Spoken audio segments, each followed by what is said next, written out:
मेरे प्यारे विद्यार्थियों, आपका अपने YouTube channel guidance academy silencer में स्वागत है।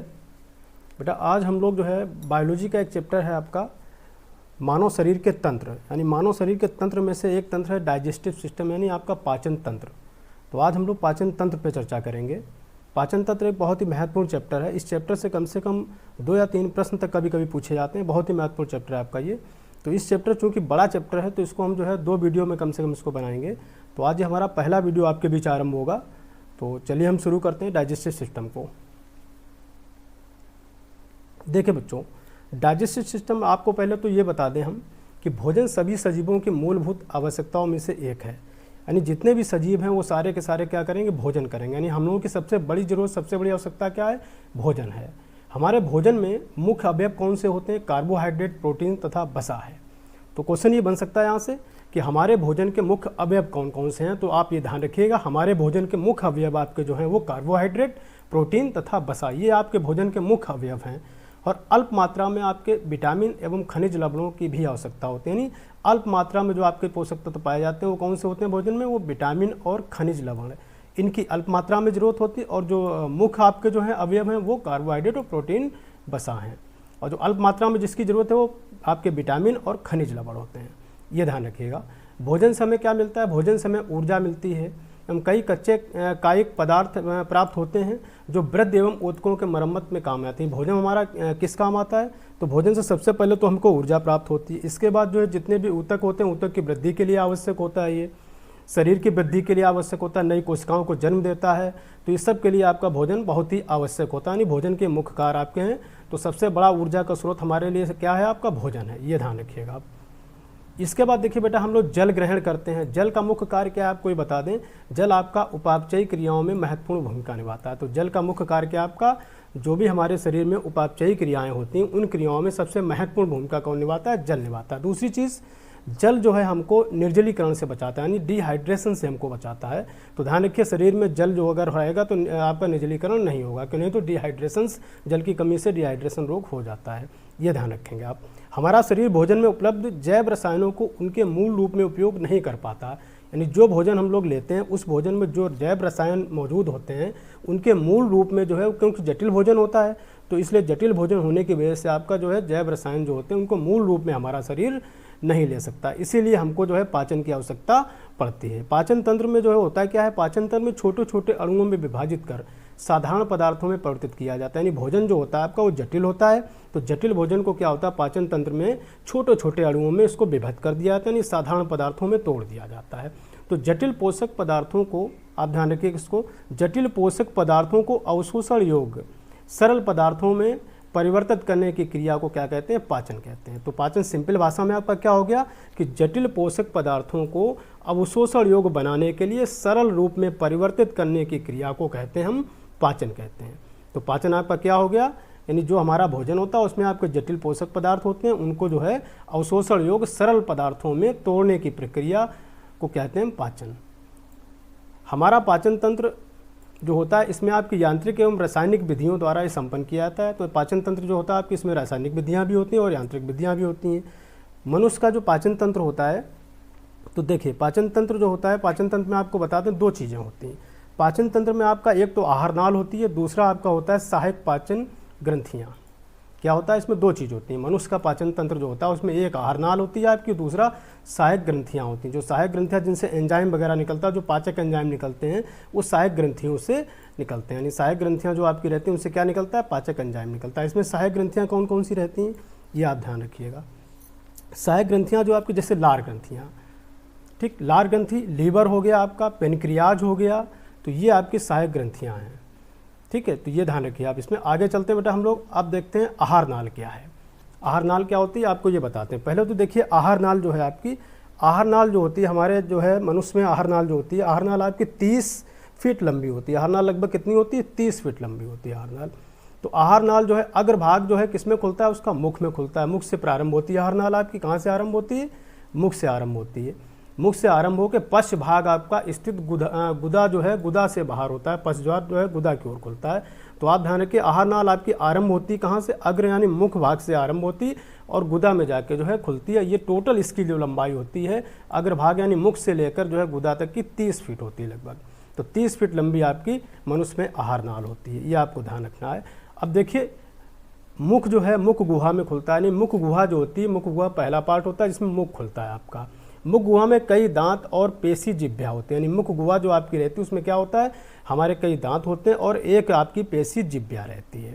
प्रत्येक दांत जबड़े में बने एक सांचे में स्थित होता है। दांत आपका जो होता है कहाँ पे होता है, जो हमारा जबड़ा होता है, तो जबड़े में बने जो सांचे होते हैं उन सांचों में दांत आपके स्थित होते हैं। इस तरह की व्यवस्था को हम गर्तदंती कहते हैं। गर्तदंती यानी आपका थेकोडोन, यानी इंग्लिश में इसको कहते हैं थेकोडोंट या फिर गर्तदंती कहा जाता है। यानी जबड़े जो है, जबड़े में आपके दांत जिसमें खांचे जो होते हैं, सांचे होते हैं, उन सांचों में दांत फिट रहते हैं। इस व्यवस्था को थेकोडोंट कहा जाता है या फिर जो है आपका गर्तदंती कहा जाता है। मनुष्य सहित अधिकांश स्तनधारियों में जो है जीवन काल में 2 तरह के दांत आते हैं। यानी जितने भी स्तनधारी होते हैं उसमें मनुष्य यानी हम लोग भी इंक्लूडेड करते हुए जो दांत होते हैं हम लोगों के, तो हम लोगों के दांत जो है क्या होते हैं आपके 2 बार आते हैं दांत। एक अस्थायी दांत होते हैं जिनको हम दूध के दांत कहते हैं, जो पहले उगते हैं। इसके बाद वयस्कों में क्या होता है, ये दांत जो है दूध के दांत टूट जाते हैं और दूसरे स्थायी दांत आपके उग जाते हैं जो कि आपके लास्ट तक चलते हैं जीवन भर। तो इस तरह की दांत व्यवस्था को हम क्या कहते हैं, द्विबार दंती कहते हैं। इस तरह की दांत व्यवस्था को क्या बोलते हैं हम लोग, द्विबार दंती कहा जाता है। द्विबार यानी 2 बार, यानी 2 बार दांत आपके उगे, इसीलिए जो है आपका द्विज दांत को क्या कहते हैं, हम द्विज कहते हैं, क्योंकि दांत हमारे जो है 2 बार उगते हैं। एक बार जो है दूध के दांत उगते हैं और एक बार क्या होता है दोबारा फिर दांत उगते हैं दूध के दांत टूटने के बाद जो है, और वो दांत हमारे लास्ट तक चलते हैं। फिर आगे देखिए बेटा, आगे एक फिगर हम लोगों के बीच आया। देखिए इस फिगर में पूरे डाइजेस्टिव सिस्टम को समझाया गया है। तो इसमें सबसे पहले आपका मुख गुहा है। पहले क्या है आपका, मुख गुहा, ठीक। तो मुख गुहा इसका पहला पार्ट आपका होता है, जो आपका जो है आहार नाल होती है। आहार नाल का पहला पार्ट आपका मुख गुहा होता है और मुख आपका मुख गुहा में ही खुलता है। अब आपको ये बता दें कि मुख गुहा जो होता है, मुख गुहा में आपकी जो है 3 ग्रंथियाँ होती हैं आपकी, कर्णपूर्व ग्रंथि, अधोजंब और अधोजिह्वा ग्रंथियाँ। ये तीनों ग्रंथियाँ लार ग्रंथियाँ होती हैं। तो आप ध्यान रखिएगा आपकी मुख गुहा जो होती है उसमें लार ग्रंथियाँ होती हैं। लार ग्रंथियाँ आपकी कितने जोड़े होती हैं, 3 जोड़े लार ग्रंथियाँ होती हैं। तो 3 जोड़े में एक लार ग्रंथि कर्णपूर्व ग्रंथि यानी कान के पास पाई जाती है, वहाँ से लार स्रावित होती है, ठीक। और 2 आपकी जो लार ग्रंथियाँ हैं वो जीभ के नीचे हिस्से में होती हैं। जीभ के निचले हिस्से में जो है 2 लार ग्रंथियाँ होती हैं, वो अधोजंब और अधोजिह्वा ग्रंथियाँ इनको कहा जाता है। तो आपके जो है क्वेश्चन आ सकता है कि मनुष्य में जो है कितने जोड़ी लार ग्रंथियाँ पाई जाती हैं। क्वेश्चन कैसा बन सकता है कि मनुष्य में कितने जोड़ी लार ग्रंथियाँ पाई जाती हैं। तो मनुष्य में आपकी 3 जोड़ा लार ग्रंथियाँ पाई जाती हैं। 3 जोड़े में एक ग्रंथि जो होती है आपकी, एक लार ग्रंथि एक जोड़ा कर्णपूर्व ग्रंथि कहते हैं जिसको, ये आपके कान के पास पाई जाती है। कर्णपूर्व इस सीरीज का नाम पड़ा कर्णपूर्व ग्रंथि। तो ये एक लार ग्रंथि है आपकी कर्णपूर्व ग्रंथि जो कि कान के पास पाई जाती है, ठीक। बाकी 2 आपकी लार ग्रंथियाँ, 2 जोड़ा लार ग्रंथियाँ जो हैं अधोजंब और अधोजिह्वा ग्रंथियाँ जो हैं वो जीभ के निचले हिस्से में पाई जाती हैं। तो इसको आप याद रखिएगा, ये बहुत महत्वपूर्ण है आप लोगों के लिए। आगे देखिए, हाँ बेटा, कर्णपूर्व ग्रंथि या इसी को कहा जाता है आपका पैरोटिड ग्लैंड। इसको अंग्रेजी में क्या कहते हैं, पैरोटिड ग्लैंड। और आपको ये बता दें कि एग्जाम में पूछी बहुत जाती है आपकी पैरोटिड ग्लैंड, यानी पैरोटिड ग्लैंड किस प्रकार की ग्लैंड है। तो पैरोटिड ग्लैंड आपकी जो होती है, पैरोटिड ग्लैंड एक लार ग्रंथि है, लार ग्रंथि रहती है जो कान के पास स्थित होती है। दूसरी और लार ग्रंथियाँ जिनको अंग्रेजी में कहते हैं आपका सबलिंगुअल ग्लैंड और सब सैंडिबुलर ग्लैंड, ठीक है। तो सब लैंगुअल और सब सैंडिबुलर ग्लैंड, ये दोनों और आप याद रखिएगा, 3 ग्लैंड्स आपकी रहती हैं। तो ये लार ग्रंथियाँ होती है। लार ग्रंथियों से आपको ये चीज़ बता दें कि लार ग्रंथियों से कौन सा चीज़ स्रावित होती है, तो लार आपके स्रावित होती है। तो लार ग्रंथियाँ जो रहती हैं आपकी, लार ग्रंथियों से क्या निकलता है, लार निकलती है। अब देखिए लार का मुख्य कार्य क्या होता है, आपको बता देंगे बेटा। जो लार रहती है, लार में 99% जल होता है और 1% एंजाइम होता है। लार जो होती है, लार में क्या होता है, 99% आपका जल होता है तथा 1% एंजाइम होता है। लार में मुख्यतः 2 प्रकार के पाचक एंजाइम पाए जाते हैं। कौन कौन से 2 पाचक एंजाइम पाए जाते हैं लार में आपके, एक तो टाइलिन पाया जाता है, ध्यान रखिएगा, टाइलिन बहुत इंपॉर्टेंट है, बहुत पूछा जाता है। और दूसरा लाइजोजाइम, लाइजोजाइम एंजाइम। तो ध्यान रखिए क्वेश्चन आता है कि लार ग्रंथियों में कौन से 2 एंजाइम पाए जाते हैं। तो पहला आपका टाइलिन है, दूसरा आपका लाइजोजाइम है। तो 2 एंजाइम आपके लार ग्रंथियों में पाए जाते हैं। अब देखिए आपको ये बता दें कि मेंढक और व्हेल मछली में लार ग्रंथियाँ नहीं पाई जाती हैं। ये भी क्वेश्चन पूछा जा सकता है, इंपॉर्टेंट है। मेंढक और व्हेल मछली में लार ग्रंथियाँ नहीं पाई जाती हैं। मनुष्य में जो लार ग्रंथियाँ होती हैं, लार ग्रंथियों में आपका टाइलिन नामक एंजाइम जो होता है, इसका मुख्य कार्य क्या होता है? आपको बता दें टाइलिन का कार्य होता है आपका जो स्टार्च होता है उसको माल्टोज में कन्वर्ट कर देता है। यानी स्टार्च जो होता है, स्टार्च का पाचन करता है। कहने मतलब होता है कि आपका क्वेश्चन आ सकता है कि टाइलिन एंजाइम किसका पाचन करता है? तो टाइलिन एंजाइम आपका स्टार्च का पाचन करता है, यानी स्टार्च को ये माल्टोज में कन्वर्ट कर देता है। यानी स्टार्च को माल्टोज में कन्वर्ट करने का कार्य किसका है? Ptyalin enzyme. यानी हमारे मुख से ही पाचन आरंभ हो जाता है, मुख गुहा से पाचन आरंभ होता है। और पहला एंजाइम आपका जो होता है टाइलिन, टाइलिन का मुख्य कार्य क्या है आपका? स्टार्च को माल्टोज में परिवर्तित कर देना। बहुत मोस्ट इंपॉर्टेंट क्वेश्चन, अक्सर ये एग्जामों में पूछा जाता है, ध्यान रखिए आप। आगे देखिए बेटा, अब लार में हमने बोला था लाइजोजाइम। लाइजोजाइम व थायोसाइनेट आयन भी पाए जाते हैं इसमें, जो है जो क्या करते हैं कि भोजन में जो सूक्ष्म जीव या जीवाणु आते हैं उनको नष्ट करते हैं। तो क्वेश्चन आंसर लाइजोजाइम, यानी लार में जो लाइजोजाइम पाया जाता है, तो लाइजोजाइम जो है वो क्या कार्य करता है? तो लाइजोजाइम आप जो होता है सूक्ष्म जीवाणु व आपके सूक्ष्म जीव जो आ जाते हैं हमारे भोजन में, उनको जो मुख में ही मार देता है, उनको नष्ट कर देता है। ये कार्य होता है आपका किसका? लाइजोजाइम। तो क्वेश्चन आ सकता है कि जो आपका लार है, लार में लाइजोजाइम जो एंजाइम मौजूद होता है उसका मुख्य कार्य क्या होता है? तो वो धान के जीवाणुओं को नष्ट करने का कार्य करता है। आपको ये बता दें हम कि भोजन में उपस्थित जो जितना भी मंड या स्टार्च उपस्थित हो उसका 30% लगभग स्टार्च जो है उसका पाचन मुख गुहा में ही हो जाता है। उसका पाचन कहाँ हो जाता है? मुख गुहा में हो जाता है। इसके बाद आपका ये भोजन कहाँ पहुँचता है? इसके बाद देखिए, आपने देखा होगा यहाँ पे ग्रसनी है। ग्रसनी जो होता है मुख गुहा का अंतिम भाग होता है। ग्रसनी क्या होता है? मुख गुहा का अंतिम भाग होता है, सबसे लास्ट भाग। इसके बाद जो भोजन हम लोग जैसे चबलाते हैं, चबलाने के बाद भोजन जो है आपका लार से गीला हो जाता है। गीला होने के बाद ये भोजन कहाँ खिसकता है? फिर ये ग्रसनी के द्वारा अंदर ग्रसिका में खिसका दिया जाता है। ग्रसनी जो आपकी होती है, यह बता देते हैं, ग्रसनी में जो है घाटी ढापन होता है। ग्रसनी में क्या होता है? एक घाटी ढापन, जिसको एपिग्लॉटिस कहा जाता है। एपिग्लॉटिस यानी एक ढक्कन होता है ये, जिससे क्या होता है आपकी जब हम भोजन को निगल रहे होते हैं तो उस समय जहाँ से हम सांस लेते हैं, सांस वाला हिस्सा वो बंद कर दिया जाता है ताकि भोजन आपका श्वास नली में ना चला जाए। ध्यान रखिए, घाटी ढापन या एपिग्लॉटिस का मुख्य कार्य क्या है? तो एपिग्लॉटिस आपका ग्रसनी में पाया जाता है। तो ग्रसनी में आपका ध्यान रखिएगा कि ग्रसनी में जो है जो एपिग्लॉटिस है, एपिग्लॉटिस एक ढक्कन रहता है, जो ढक्कन आप जैसे भोजन निकलते हैं तो वो ढक्कन बंद हो जाता है, इससे श्वास नली में आपका जो है भोजन ना जा सके, ये चीज़ रहती है। इसके बाद फिर जो ग्रसिका है, तो ग्रसिका में बेटा ये बता दें, ये एक नली होती है ग्रसिका, और ग्रसिका में किसी प्रकार का कोई पाचन नहीं होता है, किसी प्रकार का कोई पाचक एंजाइम ग्रसिका में नहीं निकलता। सिर्फ यहाँ पे क्रमाकुंचन के द्वारा भोजन नीचे खिसकता है। क्रमाकुंचन गति इसमें होती है, ऊपर नीचे वाली गति, उसी गति से क्या होता है भोजन आपका नीचे ग्रसिका से खिसकता है। ग्रसिका में किसी प्रकार का कोई पाचन नहीं होता है। फिर इसके बाद ये भोजन कहाँ पहुँचता है? आप देखते हैं कि यहाँ पे जो है इसके बाद आमाशय है आपका। आमाशय जो है इसके बाद भोजन सीधे आमाशय में पहुँचता है। आमाशय में आपके आमाशयी रस वगैरह ये सारी चीज़ें रहती हैं, वहाँ पे ये पाचन होता है। फिर आमाशय से हमारा भोजन कहाँ खिसकता है? आमाशय से भोजन हमारा ग्रहणी की ओर जाता है। कहाँ जाता है? आमाशय से भोजन ग्रहणी में जाता है। ग्रहणी आपको बता दें क्या होता है। ग्रहणी जो रहता है, ग्रहणी आपको छोटी आंत जो रहती है, छोटी आंत का पहला भाग, यानी छोटी आंत जो रहती है, छोटी आंत का प्रारंभिक भाग जो है उसको ग्रहणी कहा जाता है। यानी भोजन आपका सीधे आमाशय से कहाँ पहुँचता है? ग्रहणी में पहुँचता है। फिर ग्रहणी के बाद आपका अग्र क्षुद्रांत यानी मध्य जो आंत, छोटी आंत होती है, वहाँ पहुँचता है। इसके बाद सबसे लास्ट में आपका जो छोटी आंत का हिस्सा होता है उसको क्षुद्रांत कहते हैं हम। क्या कहते हैं? क्षुद्रांत। तो क्षुद्रांत में जो है भोजन पहुँचता है। आपको ये बता दें कि मध्य जो अग्र क्षुद्रांत है और जो आपका क्षुद्रांत है, इन दोनों आंतों में जो भोजन का पाचित भोजन का अवशोषण होता है। इसके बाद फिर हम लोगों का बड़ी आंत आती है। यहाँ पे देखिए जो बड़ी आंत रहती है बेटा, तो बड़ी आंत जो रहती है यहाँ पे क्या होता है, जो भोजन हमारा जो अवशोषित कर लिया गया भोजन, उसके बाद जो बचा भोजन, जो अपचित भोजन बचा, जो पच नहीं पाया, तो उस भोजन को फिर कहाँ पहुँचाया जाता है? वो भोजन आपका पहुँचता है बड़ी आंत में। बड़ी आंत में जहाँ भोजन, जो बड़ी आंत जहाँ से आरंभ होती है, तो वहाँ देखिए आपका क्रम रूप परिशेषिका होता है। देखिए उंगली टाइप की एक संरचना है जिसको क्रम रूप परिशेषिका कहते हैं, या फिर जो है ये वेस्ट्रल ऑर्गन है, यानी ये आपका जो है अवशेषी अंग है। अपेंडिक्स कहा जाता है इसको अंग्रेजी में, अपेंडिक्स। क्या कहते हैं हम लोग इसको? अपेंडिक्स। देखिए अपेंडिक्स का कोई कार्य नहीं है, ये वेस्ट्रल ऑर्गन है, मतलब एक तरीके से अवशेषी अंग है, ये अवशेष मात्र, इसका मनुष्य में कोई भी कार्य नहीं। जब हमारे पूर्वज में कच्चा पदार्थ खाते थे उस समय अपेंडिक्स का कार्य होता था, अब अपेंडिक्स का कोई कार्य नहीं है, क्योंकि सेलुलोज को पचाने में काम आती थी आपकी अपेंडिक्स। यानी जितने भी आपके जो भोजन कच्चा भोजन करते हैं उन सब जीवों में जो है आपकी अपेंडिक्स पाई जाती है, विकसित अपेंडिक्स पाई जाती है। लेकिन हमारे में सिर्फ क्या है, क्रमरूप पश्चिका होती है। कभी कभी अपेंडिक्स बढ़ जाती है तो अपेंडिक्स का दर्द होता है और इसको हटा दिया जाता है, इसका कोई अंगाकार तो है नहीं। इसके बाद भोजन जो है, जब पाचित भोजन के बाद जो बचा भोजन आपका रेजिड्यू बचा जो है, तो वो बड़ी आंत में पहुंचा। बड़ी आंत में देखिए पाचन किसी प्रकार का नहीं होता है, बस यहाँ पे जो आपका भोजन जो अर्धपचित भोजन पहुंचाता है उसका जो है जल यहाँ पे अवशोषित कर लिया जाता है। जल अवशोषित करने के बाद इसको अर्ध ठोस में बदलने के बाद इस भोजन को जो है मलाशय में पहुँचा दिया जाता है।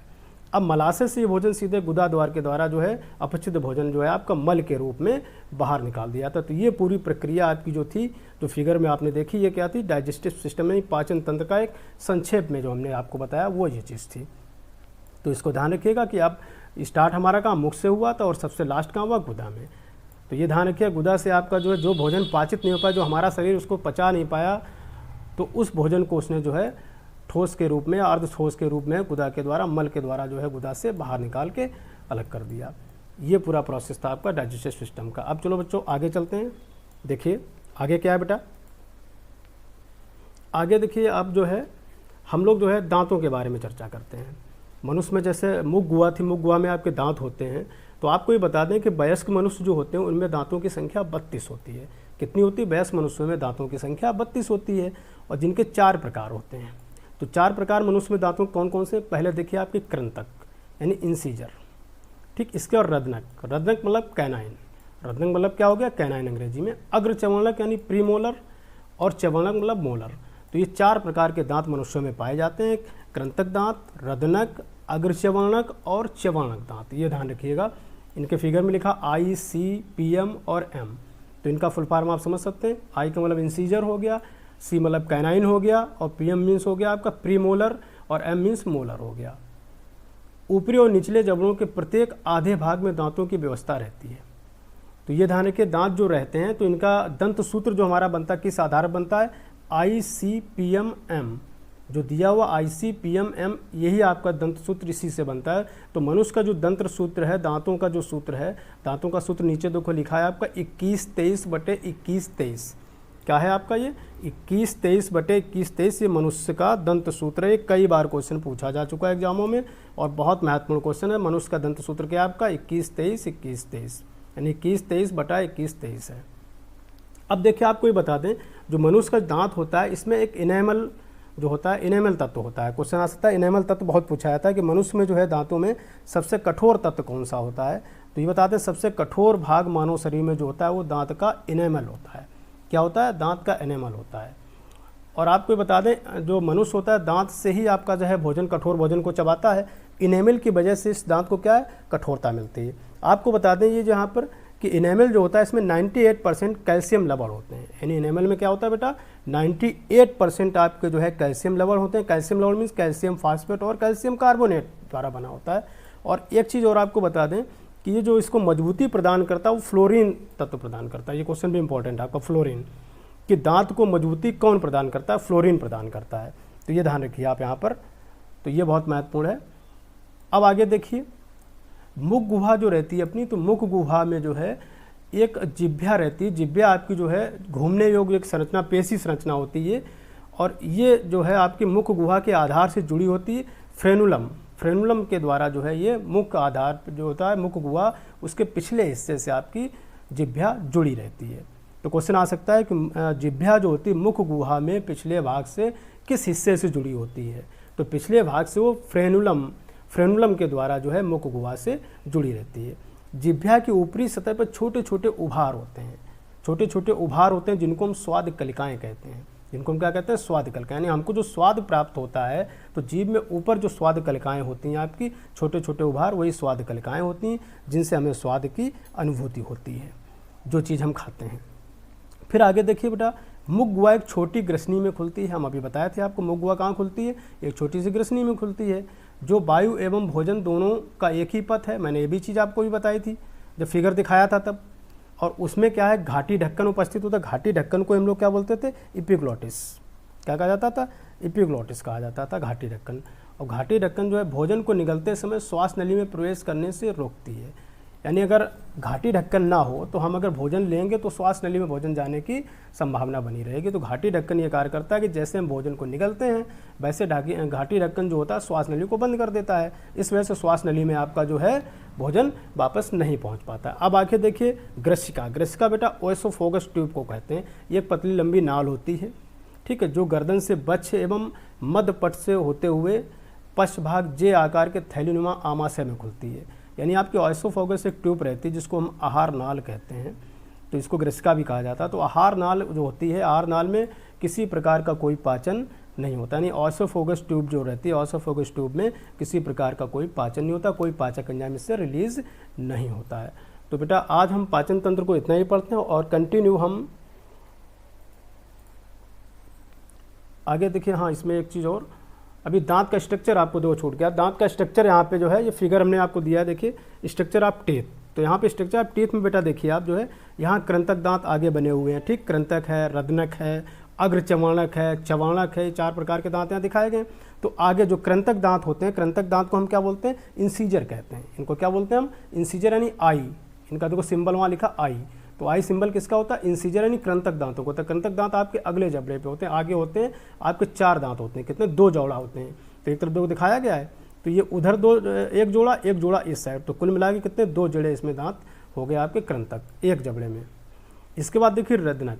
रद्नक को हम क्या बोलते हैं, रद्नक यानी आपके कैनाइन होते हैं, जो एकदम पैना दांत रहता है, इसको रद्नक दांत कहा जाता है। ये आपका देखो किनारे दिखाया गया, रद्नक यानी बहुत पैना होता है, देखो पैना साइड में फिगर भी दिखाया गया उधर। अब आगे देखिए अग्र चवाणक। अग्र चवाणक को बेटा हम कहते हैं क्या, प्रीमोलर। क्या कहते हैं, प्रीमोलर। तो प्रीमोलर देखिए आपका वहाँ पे दिखाए गए दांत, 2 प्रीमोलर इधर हैं तो 2 प्रीमोलर उधर हैं। प्रीमोलर देखो आपको दिखाया गया, थोड़ा चपटा रहता है, ये अग्र चवाणक रहता है, ये भी चबाने के कार्य आता है। इसके बाद फिर देखिए चवाणक। चवाणक जो होते हैं आपके, चवाणक को हम कहते हैं क्या, मोलर। चवाणक क्या बोलते हैं, मोलर। तो ये देखिए एक साइड में 3 मोलर दांत हैं आपके, ठीक है, चवाणक दांत 3 है, 3 उधर, यानी 6 दांत हो गए एक जबड़े में आपके। हनु मीन्स यहाँ जबड़ा, देखिए हनुगर्तिकाएं उन्होंने दिया है, हनुगर्तिकाएं मीन्स मसूड़े हैं ये, यानी जबड़े में जो आपके जहाँ पे दांत धसे रहते हैं उसको मसूड़ा कहा जाता है, ठीक है। तो ये हनुगर्तिकाएं, इसको यहाँ पे हिंदी में दिया, शुद्ध हिंदी, बहुत शुद्ध हिंदी है ये, हनुगर्तिकाएं। हनु मीन्स जबड़ा होता है, आप ध्यान रखिए। तो हनु शब्द किसके लिए, जबड़े के लिए इस्तेमाल। तो जबड़े का पूरा ये फिगर था आपका, ठीक है, जबड़ा आपका अच्छे से तैयार हो गया ये। अब देखिए आगे, आज तक के लिए इतना ही बेटा। फिर देखिए बेटा, कृंतक दांत जो होते हैं, इंसीजर, यानी इनका कार्य क्या होता है आपको बता दें। सबसे आगे दांत होते हैं ये, सबसे आगे अभी दिखाया हमने आपको फिगर में। तो इनका मुख्य कार्य होता है भोजन को काटना। क्या इसका मुख्य कार्य होता है कृंतक का, भोजन को काटना होता है। इसके बाद आपका दूसरे नंबर पर कैनाइन थे, यानी रद्नक। रद्नक दांत आपके नुकीले दांत होते हैं, जैसा अभी फिगर में हमने दिखाया, जिनका कार्य होता है भोजन को फाड़ना। इनका मुख्य कार्य क्या है, भोजन को फाड़ना इनका कार्य होता है। इसके बाद आपके अग्र चवाणक। अग्र चवाणक तथा चवाणक यानी आपके प्रीमोलर और मोलर, ये दांत जो रहते हैं गाल दंत भी कहे जाते हैं, यानी इनको चेक टीथ भी कहा जाता है आपका। इनका कार्य होता है भोजन को पीसना, यानी भोजन को पीसने का कार्य कौन करता है आपका, प्रीमोलर और मोलर, ये दोनों दांत इसका कार्य करते हैं। इसके बाद आपको देखिए तीसरे चवाणक दांत आपके 20 वर्ष की आयु में निकलते हैं, जिनको हम बुद्धि दांत या विजडम टीथ भी कहते हैं। विजडम टीथ एक तरीके से आपके क्या है, ये विजडम टीथ अवशेषी दांत होते हैं, ये अवशेषी दांत रहते हैं, इनका कुछ मुख्य कार्य नहीं होता है, अवशेषी दांत रहते हैं ये। तो आज के लिए बेटा इतना ही आप पे, और अगले हम वीडियो में फिर मिलेंगे आपसे जो है। तो इसके आगे का जो चीज़ें हैं उसको हम बाद में आगे पढ़ेंगे। आगे हम लोग जो है आमाशय से स्टार्ट करेंगे, क्योंकि आज हम लोगों ने कहाँ तक पढ़ लिया, आज हम लोगों ने ग्रास नली तक पढ़ लिया भोजन का पूरा कार्य। अब ग्रास नली के बाद भोजन आमाशय में पहुँचा, आमाशय, इसके बाद आपका छोटी आंत, बड़ी आंत, ये सारी चीज़ें आगे हम लोग पढ़ेंगे। आज के लिए इतना, धन्यवाद आपको।